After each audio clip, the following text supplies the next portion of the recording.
അപ്പോൾ നമുക്ക് അതെങ്ങനെ ഉണ്ടാക്കുന്നതെന്ന് നോക്കാം. ഞാനിവിടെ 2 കപ്പ് മൈദ എടുത്തിട്ടുണ്ട്.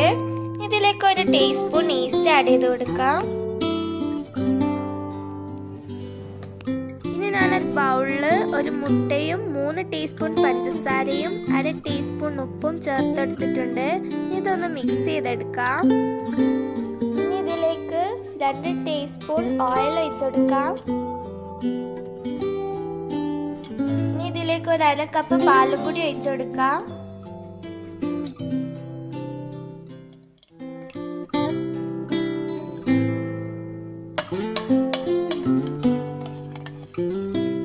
ഇനി മിക്സ്ചർ മൈദയിലേക്ക് ഒന്ന് ഒഴിച്ചെടുത്തിട്ട് നല്ലൊരു മാവ് പരുവത്തിലാക്കി എടുക്കാം.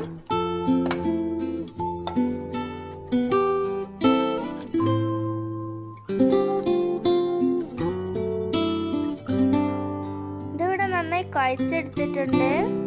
ഇനി ഇതൊന്ന് പ്ലാസ്റ്റിക് റാപ്പ് വെച്ചിട്ടൊന്ന് റാപ്പ് ചെയ്തെടുക്കാം. ഇനി ഇതൊരു 1 hour സെറ്റ് ചെയ്യാൻ വെക്കാം. ഇതിപ്പോ 1 hour കഴിഞ്ഞിട്ടുണ്ട്. ഇനി ഇതിന്റെ പ്ലാസ്റ്റിക് റാപ്പ് ഒന്ന് റിമൂവ് ചെയ്യാം.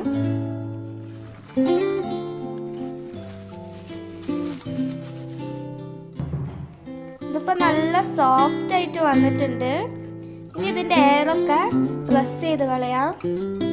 ഇനി കൗണ്ടർ ടോപ്പിൽ കുറച്ച് മൈദ സ്പ്രെഡ് ചെയ്തിട്ട് അതിന്റെ മേലെ നമ്മൾ മാവ് വെച്ചിട്ട് നന്നായിട്ട് പരത്തിയെടുക്കാം. ഇതിവിടെ നന്നായി പരത്തിയെടുത്തിട്ടുണ്ട്. നമുക്ക് ഡോണറ്റിന്റെ ഷേപ്പ് ഒന്ന് ആക്കിയെടുക്കാം.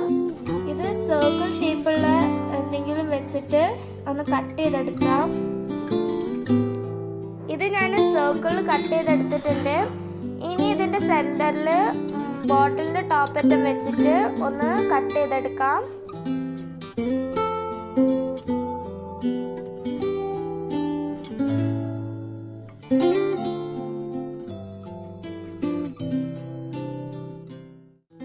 ഇതിവിടെ ഡോണറ്റിന്റെ ഷേപ്പ് ആക്കി എടുത്തിട്ടുണ്ട്.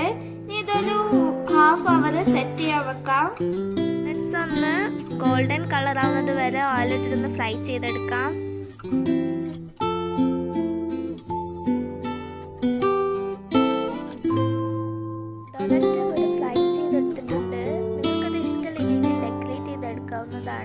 ഞാനിത് ചോക്ലേറ്റിലാണ് ഡിപ്പ് ചെയ്യുന്നത്.